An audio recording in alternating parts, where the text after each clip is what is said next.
Aren't you the OC housewives? Yes. So much success in LA that we're opening up a second office in one of the most affluent parts of California, Orange County. It's a good vibes and taking over OC as well. Houses need to be built, businesses need to be made, but at the cost of our history, no. Playa Vista, more than 600 ancestors. That everyone has an agenda, exploiting the native issue to further their own goals. This is OC Real Estate. Right? Oh my God! This season on The Real Housewives of Orange County. No one's life is perfect, but mine is pretty close. Newspaper articles of truckloads of bodies and heads and everything. Total repatriated thousands of ancestral remains, thousands of people. Part of his body was removed, part of his body was left here. Over the years, we've been friends and we've been enemies, but it's all part of the game. That's all it is. People don't forget. And things were about to go from bad to worse. Oh, this is how it's done in Orange County. Welcome to the OC. There's always going to be an element of any group that's going to be radicalized. It applies to almost any issue, whether it's Native American or environmental. I have a hard time with that linear timeline. So I'm not sure if forever is 10,000 years, 50,000 years, a million years. And I remember back in the 90s, the bullets that went out, I was questioned about that. But in the OC, nothing is as it seems.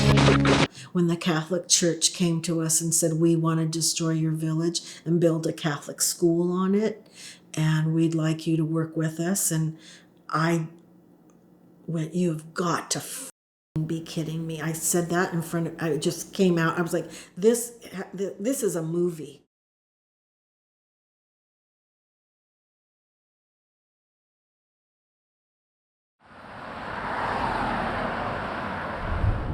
So throughout this movie, you're gonna see I had really long hair. I had been growing my hair out for about 10 years at the time. It was down, you'll see pretty far. And people ask me why I cut it off. I think for a long time I just held it as a part of my identity. Lately, I've just been more concerned with what I do. It's amazing to me how you can still walk around parts of underdeveloped California and find items of native history. Just in these hills, you can find lithics, which is essentially remnants of toolmaking and flinting. A complex understanding of geology is essential in Native American toolmakers. Finding different pieces of human-manipulated geology, historians can infer trade routes, dietary habits, and a broad understanding of basically like the cognitive complexities of these ancient people. Now, historically, America has eradicated and erased any proof of Native American history in the goal of development and kind of furthering its own narrative. And it's been my job to witness this and hold the weight of it. Now, the number one question people ask me all the time is, have you seen dead bodies? And I usually say something like, do you want the long answer or the short answer? But yes, the answer is yes. More than I like to talk about, more than I wish. Just how bad is it? How much history has been erased? To answer that question, we're going to have to ask people who lived through it. And a good place to start is out here in Palm Springs with my friend Mike Morales. And I'm very excited to catch up with him. My name is Mike Morales. I'm leading the descendant from Torres Martinez Desert Cahuilla. Group that we have is Cahuilla Bird from 3 different reservations, 3 different bands of Cahuilla. Torres Martinez, Desert Cahuilla, Morongo Band of Cahuilla, and Agua Caliente Band of Cahuilla. Right off the gate. Right off the gate. As soon as we start moving, boom.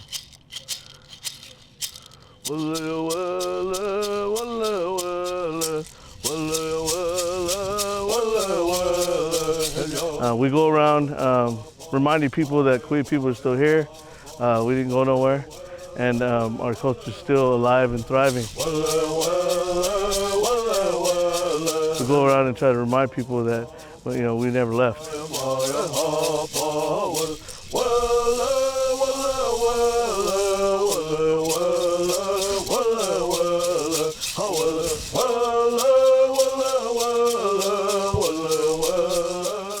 I've been working in the cultural field, the cultural resources for about like 25 years.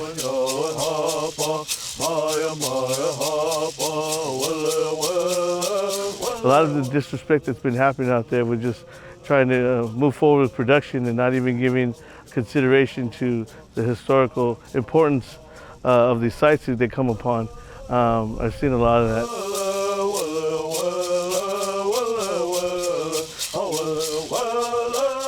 It's important that our history is preserved. It's something that links us, it proves that we were the ones here. So the reason why today that our songs are still relevant, this song that we sing is called Bird Song.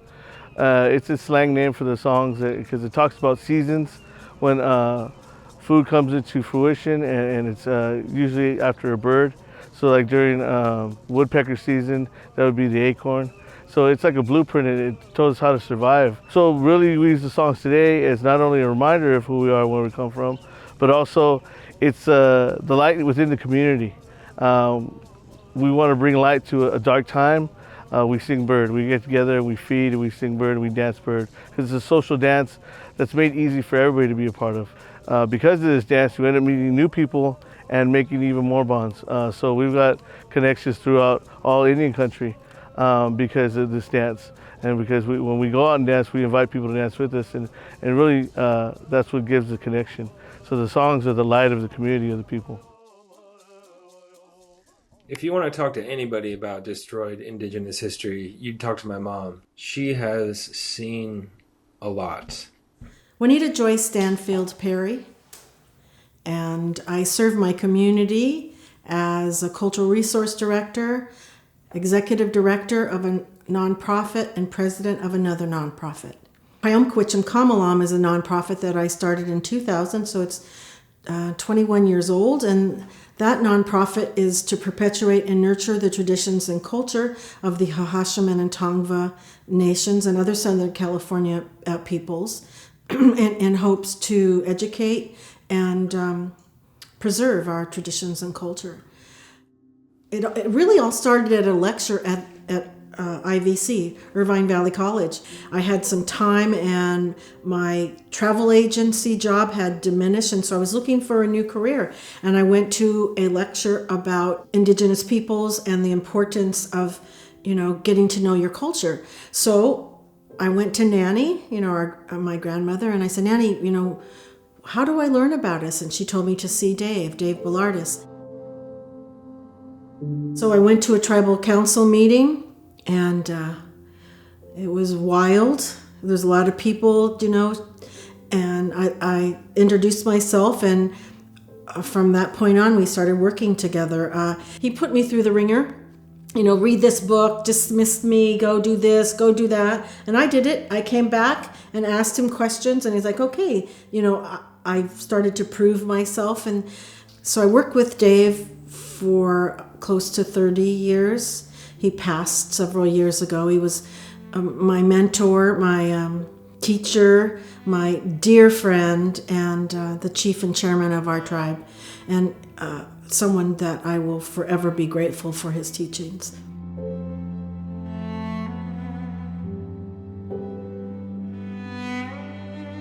First time I saw ancestors was in early 90s, and it was on Aliso Creek. And it was a mother and a child, and they were the ages that you and I and Scott were. And that moment of seeing that, and they were cradled, and the child was cradled inside of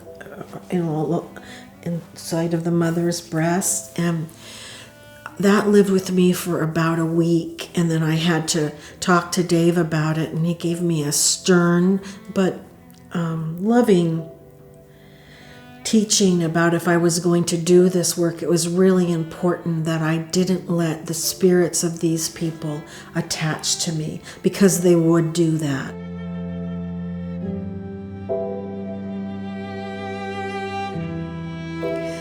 Every single one of them were insulting. There are newspaper articles of truckloads of bodies taken out of the Laguna Beach area. In particular, the Treasure Island, which is now the Montage, beautiful resort area. So it's hard to say.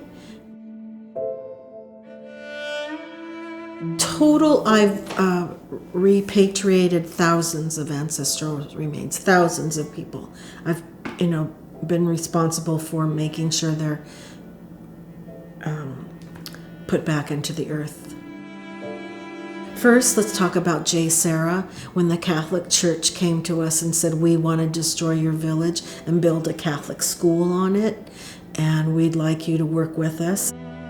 I mean, seriously, you want us to consent or to work with you, and they reminded us that this is private property, and, this is how they wanted to move forward, and how did we want to move forward or not with them. So, with our goal being to protect our ancestors, they agreed to not unearth any people and to build a big, giant open space that now kids play football on. It's called the football field now. And that's where they play football.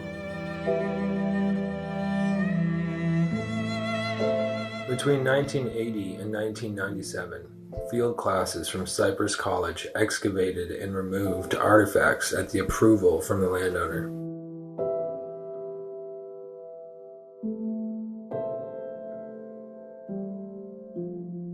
And it highlights the greed that, our society values.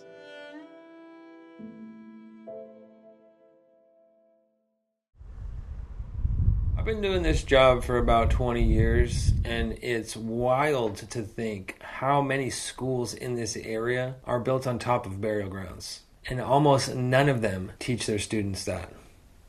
An expert in this fact is Robles.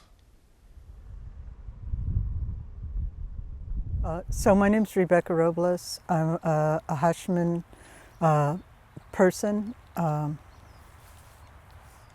I think it was about 2004. There's a site in San Juan Capistrano. It's a Puthitam. It's our mother village, supposedly.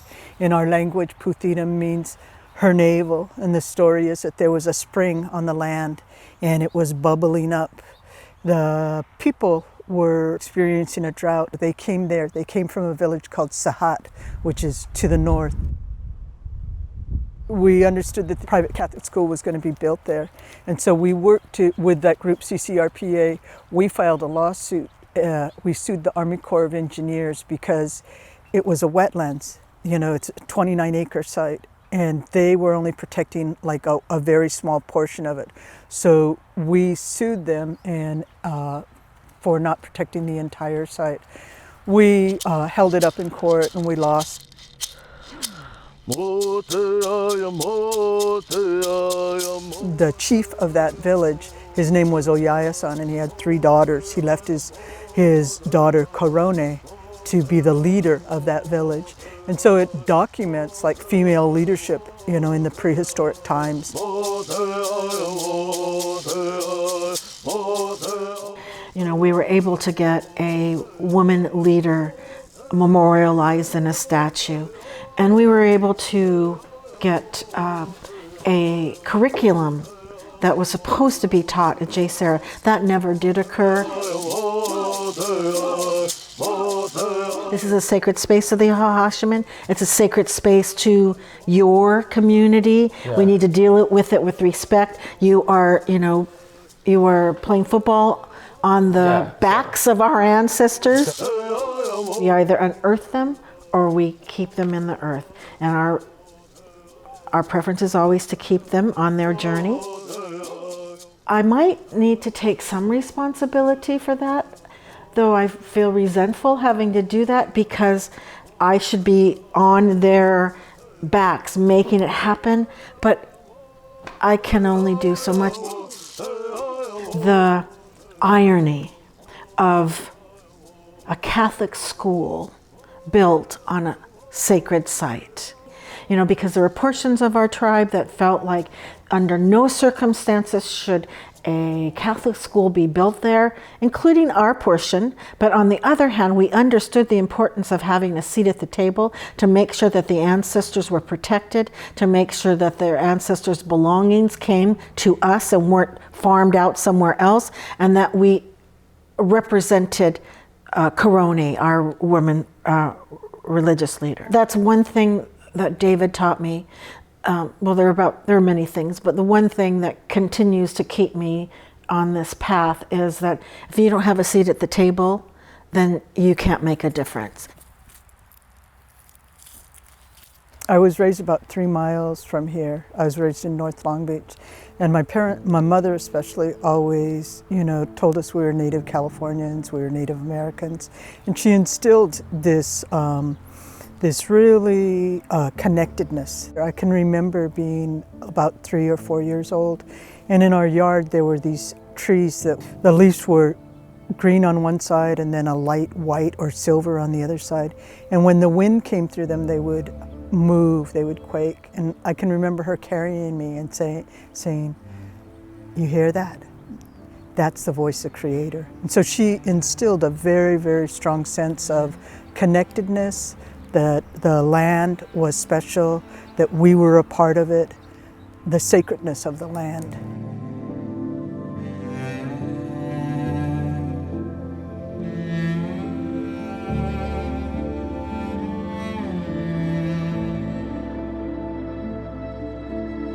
She passed away in 2000.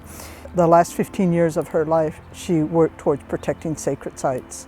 And she would always say, like, here, we've been here for more than 10,000 years, yet nobody knows we're here. Nobody knows that we have these very, very, very important sites, like our culture sites, our burial ground. Native Americans say we've been here forever, and so I have a hard time with that linear timeline. So I'm not sure if forever is 10,000 years, 50,000 years, a million years. I would go and I say, we love the land, like the rabbits are on the land, the butterflies, we have to protect them. Nobody cared. It's like, that land's worth $5 million. So presently we're sitting on Puvungna, and Puvungna, in the language, it means the gathering place. And this site is a very, very important place because it's our creation site or our immersion site.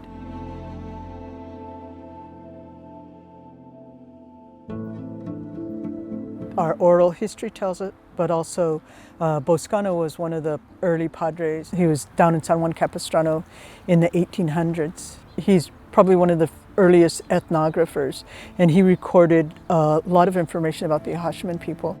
2 deities came to us. The first deity was Wiut. Before that, we were all spiritual beings. We didn't have a physical form, and all of us were given a physical form here.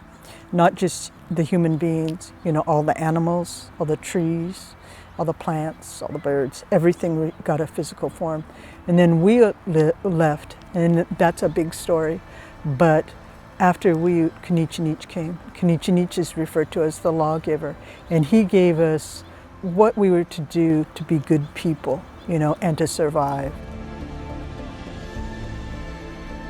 This information, it's important to not just us, it's important to the Gabrielino Tongva, the tribe to the north, it's important to the Luceños, the Cahuillas know about it, all up to the desert.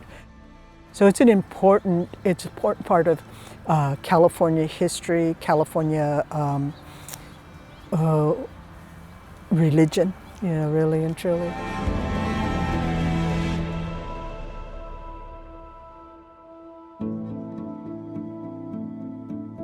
Puvungna is located on the campus of Cal State Long Beach, and this was a 500-acre village because the people didn't live just in one place. They lived where the resources were. They lived where the water was. They lived where the food was. And so this village was 500 acres. It went probably all the way to the ocean, a little bit north of here, then all the way to Seal Beach, to the wetlands over there. In the 1990s, the university decided to build a mini mall and housing on this place. And it was, like I said, the university, all of it is Puvungna. And they've built through the years. But the university had been using it as a dump site. There were, in the picture album, you'll see there were places where there was, cement blocks, old wood, dirt from other places. Well, there's a bigger one.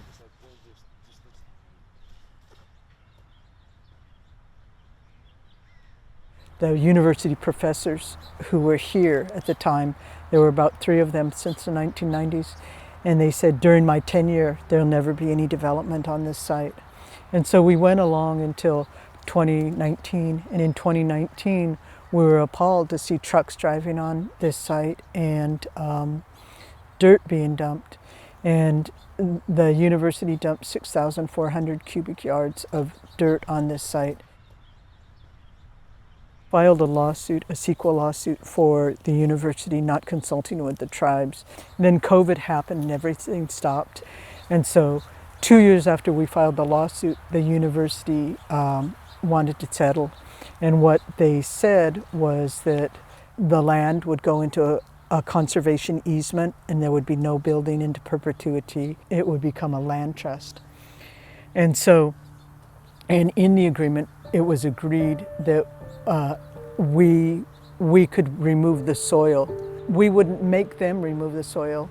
And if we sued them for them to remove the soil, the conservation easement would go away. And so it was a hard decision, but it gave us protection of the land into perpetuity. They put plastic under it. They didn't put biocloth under it, and their monitor told them, you need to put biocloth under it. And so it's been a series of kind of mistakes, and it's very hard, it's very hard to accept it because it's like, okay, you listened to the wrong people about putting the soil on this sacred site, National Register site, and historic burial ground. And then you don't listen to the monitor and put the correct biocloth under there. And now, we're suffering. The Indian people and the land, we continue to suffer by their mistakes and by their not talking to us, not consulting with the tribal groups. We lived here for thousands of years and we left a very small footprint. We have a lot to teach. And so I see this place, Puvungna, the gathering place, as being an opportunity for us to promote healing. What we're experiencing is a very challenging time. I have only been doing this work since 2000, and I can go down the list. Here at Puvungna, there's a place here where one of the ancestors was dug up, and part of his body was removed, part of his body was left here. It's tragic. It's difficult for us to see. Like one of our core values is not disturbing the ancestors, because what I understand is that it alters their journey to the next life. But it's so disrespectful on so many levels. What's important to us is not seen as even consequential.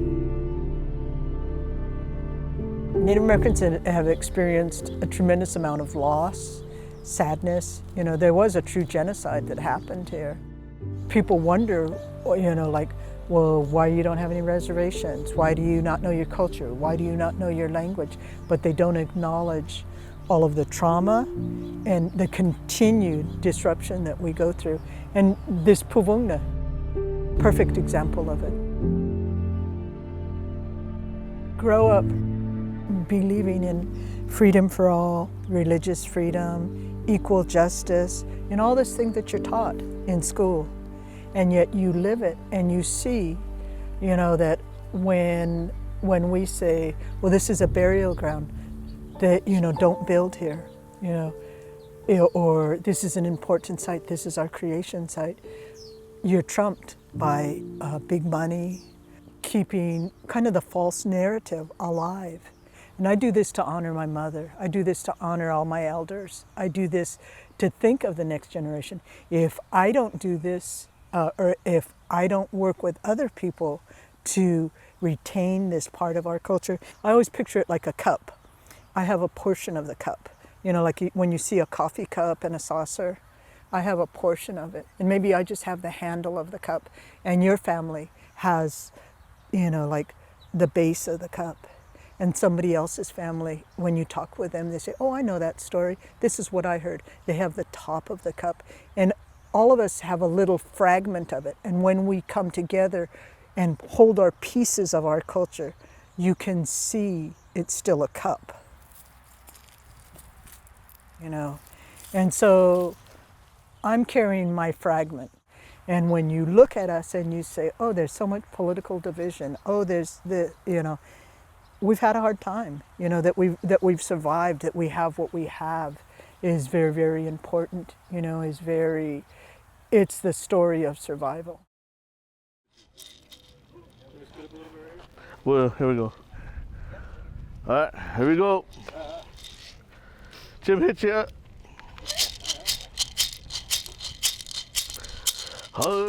Just down the street from J. Sarah High School, tucked between a dog park and the railroad tracks, is the recreated village of Patutum. Walking around in this recreated village, I find myself reflecting on the fact that this area represents thousands and thousands of years of collective indigenous history.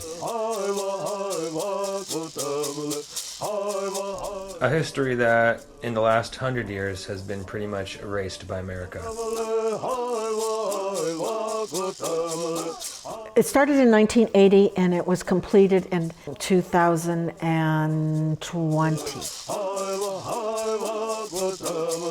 And the vision started with Dave Ballardis in the 1980s. Just literally a week before he passed, he put together a map so that we would know where the ancestors were on that site. Having that village, for me personally, and I know for his family, was a real testament to his perseverance and determination.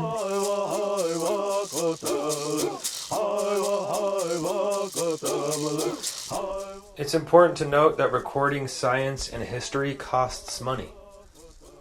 And when left to a land developer, that is not a priority. American capitalism has made it profitable to erase indigenous history. No place is more evident of that than Huntington Beach.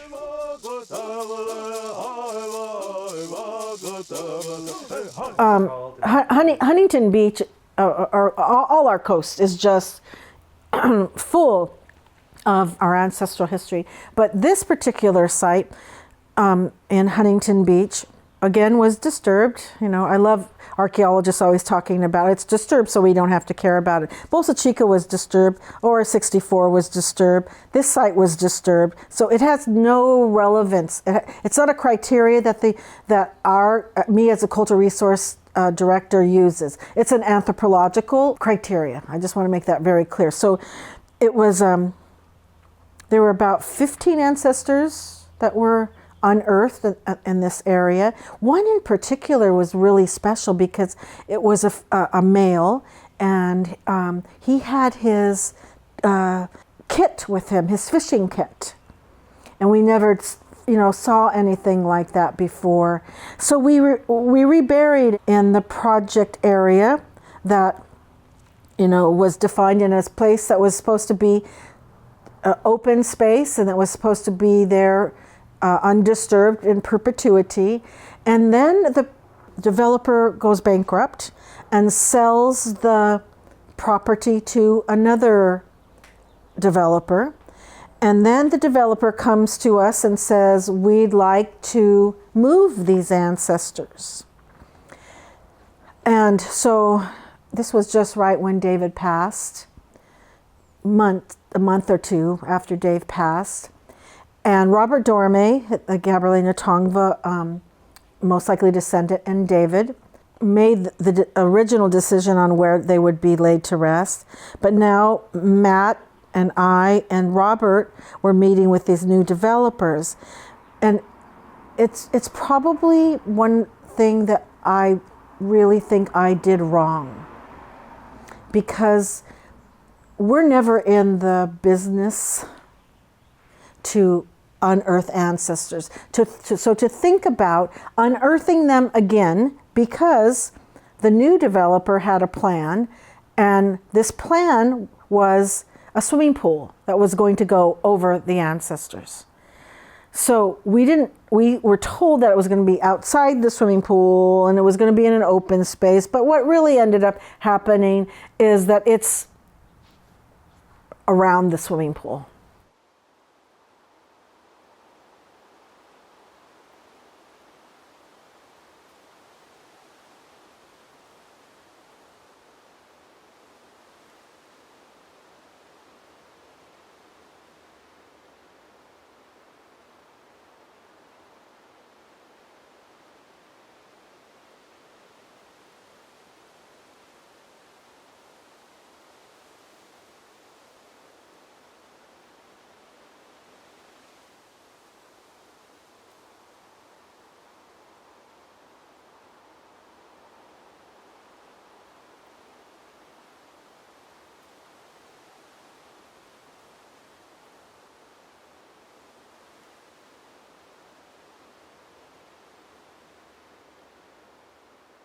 So Robert Dorame wanted it to be removed.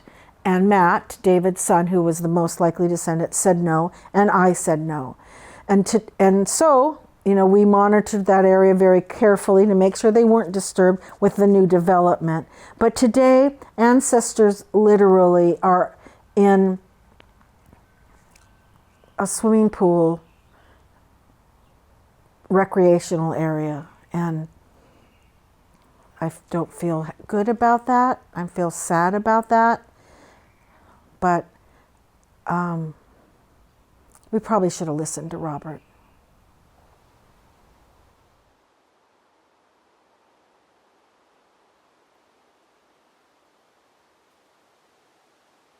The first project I worked on with Sam was Bolsa Chica. What was disappointing when I received my bullet, it was a caliber I couldn't even use. It was actually, I believe it was a 30-06, it was a military FN, manufactured 1971. Joined the Marine Corps when I was 17. When I was 20 years old, I blew up a building in Los Angeles, Communist Party headquarters. I spent 3 years in prison, paroled, went back to school, got a job, boom, here I am. And then for the past, for a 10-year period, I traveled to the Middle East, visited the place where my regiment was blown up in Beirut. I lost a friend there too, in 1983. Long time ago. Do people even remember the Beirut bombing of October 23rd, 1983? Fuck no. Nobody knows about it. It's ancient history. Next year will be the 40th fucking anniversary of that bombing in Beirut. 241 Americans died.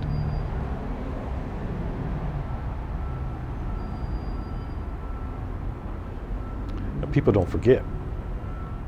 So yeah, I went there in 2002, went there for roughly 10 years, made a lot of friends, learned a lot of things, met with the same people who probably set the bomb. Okay, but I went there to learn why, and I found out.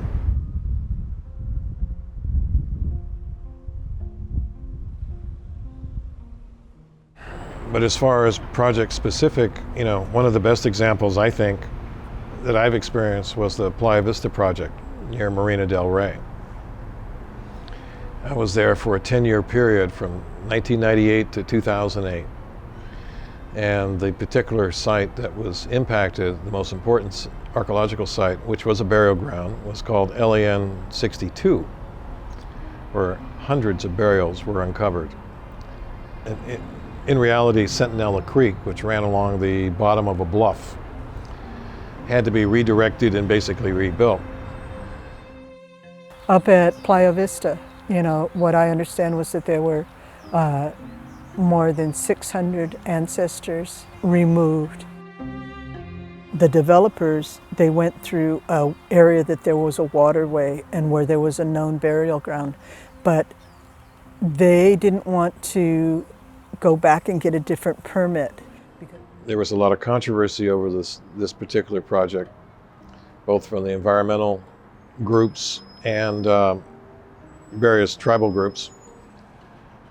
But what was clear to anyone was that the developer was not going to change his plans as far as construction, and they weren't going to do it.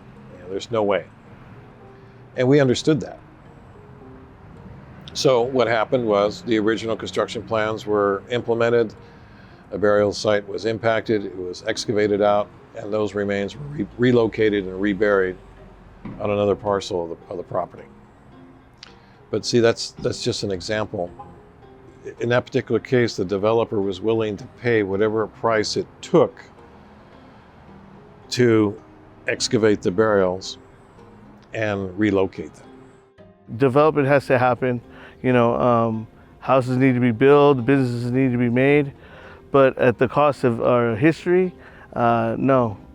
Because without that, then we cease to be not just us as a people, but as human race. We're erasing another part of our history as a human race, and that's detrimental because we're learning from the past. We learn from the past. We learn from the kind of people that we were, and that's why it's important to keep those things intact. Because it's not just meant for us to remember, but it's meant for all people coming, all generations coming, to learn from and remember.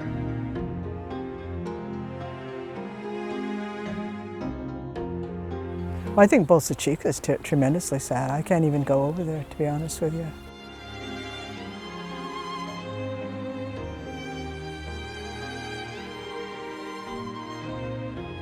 At Bolsa Chica, more than 200 ancestors were unearthed.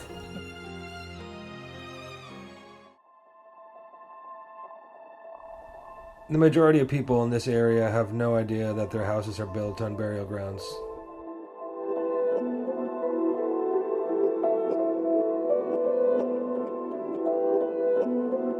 Okay, so let's go back in time, October 1992, almost 30 years ago.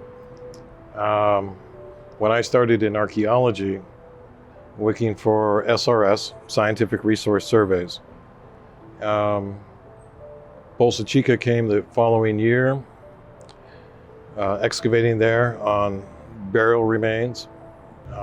At that point in time, 1993, there was one tribal entity, which was the Juaneño Band.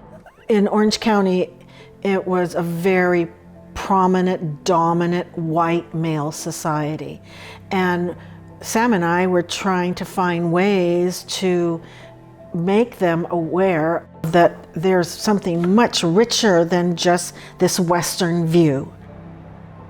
Of course, I met all the players as far as the Gabrielino side and the Juaneño side, because there were various groups involved at this point by the end of '93. What I learned as another phase of the archaeology was to be performed, there was obviously a lot of suppression with regards to site information being relayed to the tribes themselves. And I was not in agreement with any of that. So the archaeological company and the developer requested that no information leave the site. I took it upon myself to contact the Gabrielino groups, because that's what I was engaged for as a native monitor, to inform them of the amount of burials that were being discovered and excavated, but also the potential for additional burials. I also informed the local environmental group, which was actually a homeowner group / environmental group that was opposed to the project. Again, another lesson for me that everyone has an agenda. In my opinion, at that point, exploiting the native issue to further their own goals. But I did go to the press. There was a story that was written kind of blowing the lid off that particular current situation. In the end, myself as a native monitor, I paid the price with regards to being terminated from the project. Some rather bullshit charges. I say bullshit reasons, which again I had nothing to do with. But politics. Your mom, Joyce, I read the article, is trying to get the city of Irvine to create a museum for the Hashman Nation. And I understand where she's coming from. However, I hear from the Gabrielino side, it's not your territory. Okay. That's a current project that will probably get controversial at some point in time in the future, because the Gabrielino tribes will oppose it. Almost guaranteed. All the Gabrielinos can at least come together and say, oh yeah, Juaneños, they're encroaching on our tribal territory. It's kind of like Arabs. Yeah, I spent a lot of time in the Middle East. Met a lot of different people, a lot of different sides. But what's the one thing that at least all the Arabs, Muslims for example, even Christians, whether they're Sunni or Shia, what do they all agree upon? They may hate each other, but what do they can all agree upon? Well, the common enemy is Israel. Okay. It's no different here. That's when I first went to the Middle East 20 years ago. That's the first thing I realized. God, all you Arabs, you're like a bunch of Indians. I can get this part. It makes sense to me.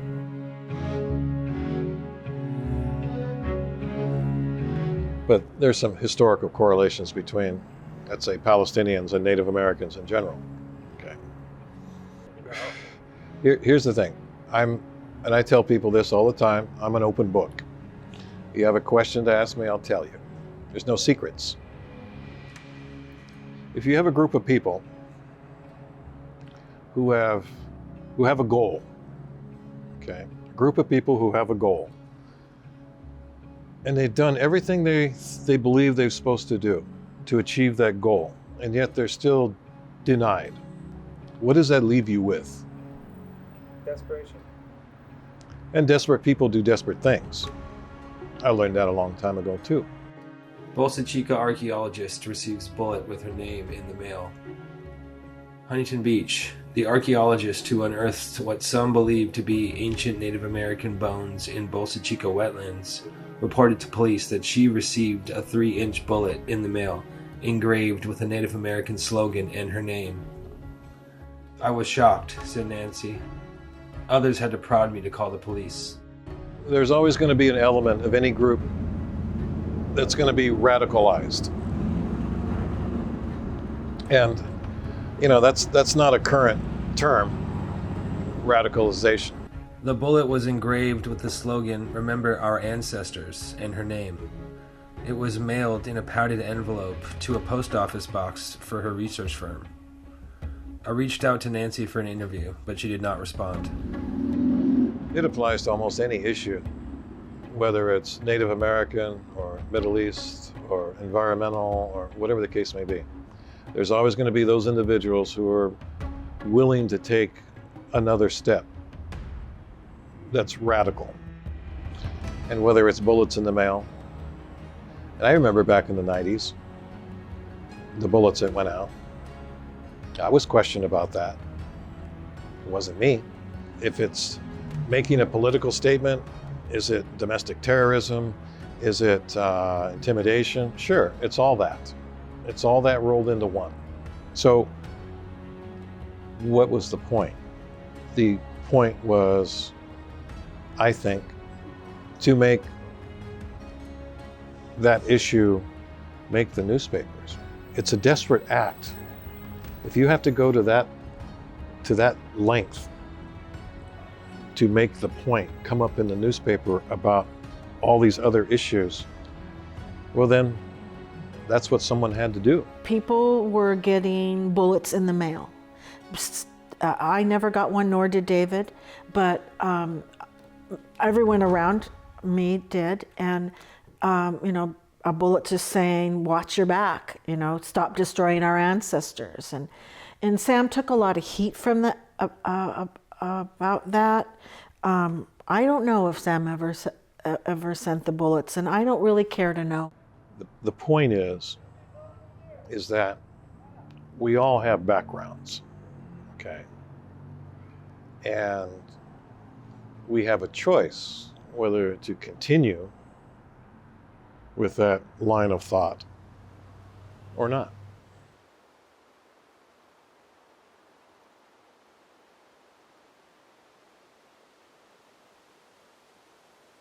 It's crazy. I guess I should talk about Bolsa Chica too, you know? I was there, and it's funny, I realize now that I never talked about my experience there. I remember, walking behind these big machines, and there'd be like a skull there, and then we put the flag there. And finding cogstones at Bolsa Chica was insane. We would find caches of them. They didn't want you to know. They didn't want you to know because that land was too valuable. The truth is no longer consequential. The truth is how they write it. But I guess they're gonna ask me why I made this movie, you know, and why it all kind of lumps together. We've talked to some people that have very interesting perspectives. We talked to my mom. We've talked to Rebecca Robles. And we've talked to Sam Dunlap. And those are all examples of how history changes and affects people so drastically. All this stuff is horribly sad and tragic. What are we gonna learn from it? Where are we gonna go? That's the question that we're trying to figure out. And there's not always like a happy answer. People try to tell me like, you need to have a happy end to this documentary. You need to kind of bring it all together. And there's not always a happy end to every story, you know?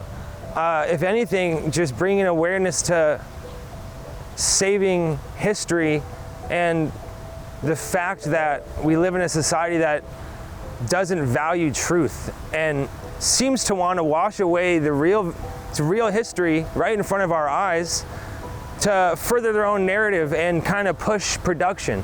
And it's relevant everywhere in our society, in our food, in our houses, and everywhere. This is just a small example of the bigger picture of kind of this wool that's being pulled over our eyes as Americans. It's like the truth is out there and we're being fed just bullshit. And I really think that this issue kind of brings to light the bigger issue.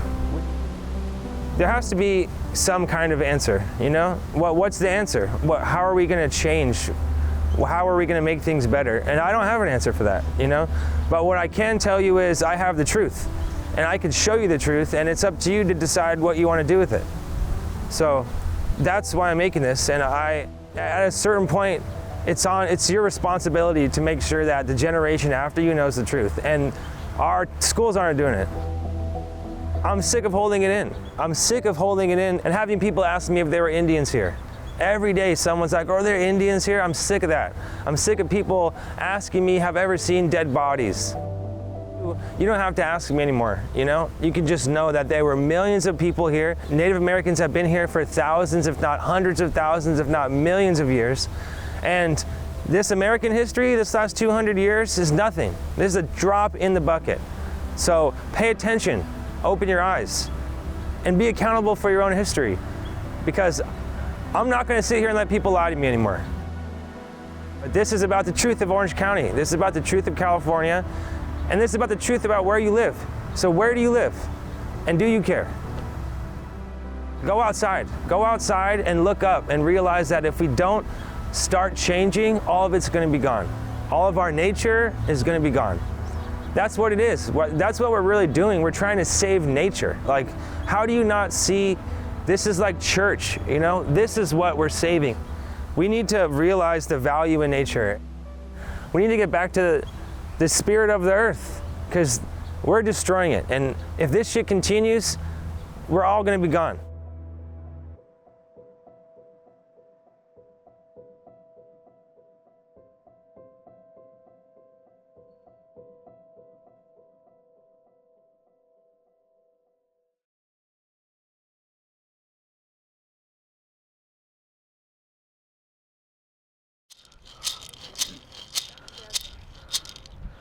Yo, we chum kwa kwa, me come. Yo, we chum kwa kwa, me come. Yo, we chum kwa kwa, me come. Yo, we chum kwa kwa, me come. Yo, we chum kwa kwa, me come. Yo, we chum kwa kwa, yo, we chum kwa kwa, yo, me come. Yo, we chum kwa kwa, yo, we chum kwa kwa, yo, me come. Yo, we chum kwa kwa, yo, me come. Yo,